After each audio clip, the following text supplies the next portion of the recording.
विनायक पाटलांची गोष्ट वेगळी होती. विनायक पाटलांनी दुसऱ्या गटांना प्रवेश जसा घेतला तसा तो कसा राजकीय होता, त्याच्या डोक्यात राजकारणाचे विषय, राजकारणाचे परिणाम, काय करायला पाहिजे, कुठं जायला पाहिजे, प्रत्येक गावात कोणाची कशी कळे दाबायला पाहिजे, हे या गटापुरतं तर त्याला निश्चितपणे माहिती होतं. माझं 4 वर्ष इथे येणं झालं नाही. त्याचं कारण खरं असं आहे की विनायक गेल्यापासून मला यावंसंच वाटत नव्हतं. अगदी खरं सांगेल. मला एकच सांगेन विनायकच्या बाबतीत की राजकारण कसं करावं हे या मुलाकडनं शिकण्यासारखं होतं. त्याची एकच आठवण आहे, हे आम्ही तिघही भाऊ त्याला म्हणत होतो कृष्णा हॉस्पिटलला जा, तुलाही माहिती आहे. मी तर रागवून त्याला म्हटलं होतं की कशाला लाईफलाईनमध्ये थांबलाय, जा तिकडे. त्याने काय ऐकलं नाही, कशासाठी ऐकलं नाही मला काय माहीत नाही, परंतु जे घडलं ते घडलं. परंतु त्या दिवशी कसं काय झालं, सकाळी तो मला वाटतं दुपारी गेला का त्याच्या आदल्या 2 दिवशी त्याने मला व्हिडिओ कॉल केला व्हॉट्सअपवर. शर्ट घातलेलं नव्हतं, ती बंडी घातलेली होती आणि मला हात करत होता की मी ठीक आहे, कोणीतरी सोडून दिला होता.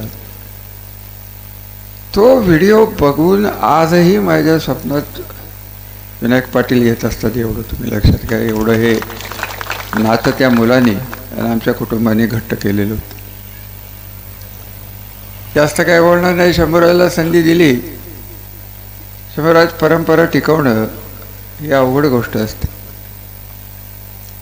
तुम्ही इलेक्शनची का चर्चा करताय तेच मला काही कळणं झालंय. काय काय फार मोठं आखरीत झालंय असं मला जरी स्वतःला वाटत नाही. उलट बाळासाहेब, सत्ता नसली तर कार्यकर्ते जे टिकतात ते खरे कार्यकर्ते असतात.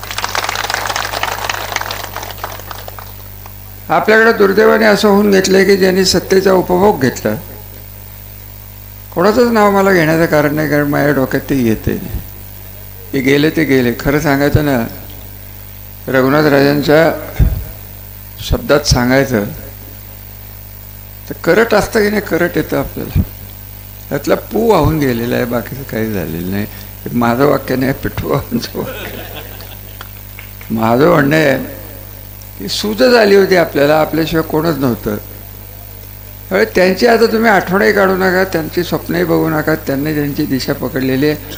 आता प्रश्न असा राहिला आहे की आपण आपली दिशा पकडायची का, तर पकडायची. 1991ला मी माझ्या आयुष्यातलं पहिलं भाषण गजानन चौकात केलेलं होतं आणि तेव्हाच मी तिचा शब्द दिलेला होता की आम्ही राजकारणात नव्हतो. मी स्वतः तर फारसा नव्हतोच. संजीव राजे तर फार लहान होते 1991ला. तुमच्या सगळ्यांचा कोणाचा जन्मही नसेल. आम्ही त्यांना सांगितलं होतं की आम्हाला फलटण तालुक्यातलं गेले 25-30 वर्षाचं राजकारण पटत नव्हतं. बाहेर राहून का होईना मी बघत होतो. तिथं कुठेतरी विकास आणि सर्वसामान्य माणूस हा केंद्रबिंदू मानला जात नव्हता. सत्ता ही केंद्रबिंदू मानली जात होती. आणि सत्ता आपल्याला कशी मिळेल यासाठी हे सगळं कार्यकर्त्यांच्यात भांडणं, गावागावात भांडणं, मारामाऱ्या, भांडणं. त्या काळात मला आठवतं आहे की एखादी मारामारी एखाद्या गावात झाली आणि प्रत्येक गावात रोज काहीतरी होत होतं. बाळासाहेब, तुम्हाला आठवत असलं तर बघा, तुमच्या स्वतःच्या गावात किती वेळा अभंगांची तुमची भांडणं झालीत ते मला माहिती.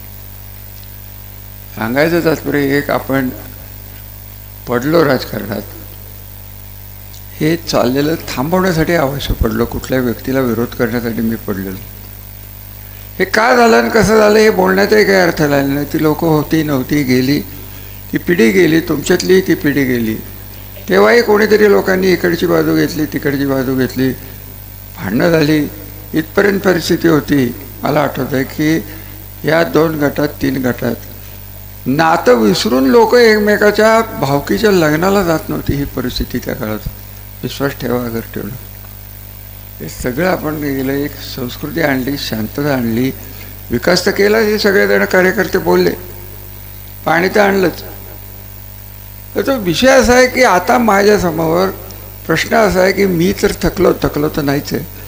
पायाचं दुखणं आहे तर आहे, क्रिकेट खेळताना 20व्या वर्षी लागलेली दुखडी आज 77व्या वर्षी कुठेतरी त्रास देणारच आहे. परंतु डोकं चालतंय त्याला काय करणार? डोकं जोपर्यंत आहे तोपर्यंत मी नका काळजी करू, खुर्चीत बसून संपवेन. बरं का, तो काही विषय नाही. हे केलं, हे सांभाळायचे कुवत कुठल्या कार्यकर्त्यात, इथल्या कुठल्या तालुक्याच्या नेतृत्वात ते सांगा.